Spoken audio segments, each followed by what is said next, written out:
Right now at 5, it is day 2 of former President Donald Trump's New York trial. The court is searching for jurors to weigh in on allegations that Trump was part of an illegal hush money scheme. But some, but not all, jurors have been seated after 2 full days. Dozens of potential jurors were excused yesterday for a variety of reasons. Same thing happened this morning as well. The former president faces 34 felony counts of falsifying business records, part of an alleged scheme to hide an affair.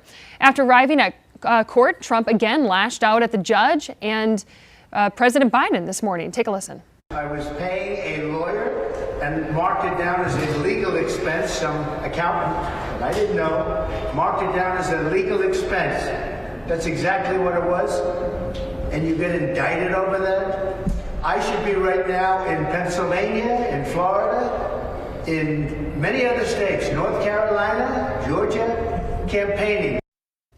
Chief legal analyst Rhodes joins us now. I mean, it's not often that you see the defendant speaking while they're picking jurors. So, I mean, obviously this is a very unusual trial to begin with. But what are some of the biggest challenges and hurdles that the attorneys face in going through jury selection? Trying to find out, the biggest hurdle I should say is trying to find out if you believe what the person is telling you, because you need to be able to hear and listen to what they're saying. So you're looking for all these clues, but you need to say, well, is this person some rogue juror that really wants to get on this panel? Is this a person that, you know, is telling me just what I want to hear? And so you got to be able to read through the lies and the truths and a little bit of both. And you have to do the background research. Trump team is in there, you know, with their social media digs and trying to find posts from 4, 5, 2, 3 years ago to figure out, well, is what you're telling me today different than what you said online maybe 3 or 4 years ago? But trying to find a cross section, because that's what you get. But then both sides are trying to find a jury that can hear and listen for what they're saying. So of the 6 that we have seated, these are what we got so far. We have a juror that was from Ireland originally. We have an oncologist that lives with her fiance that's originally from New York. We have a corporate lawyer. We have a Puerto Rican elderly man who has an IT business. We have a black woman that's an English teacher. And then we have a software engineer that works for a large broadcast company. And so we have a number of different folks from multiple cross sections of our society. That's what you want. But also there's a couple red flags with some of those folks if I'm on the defense team.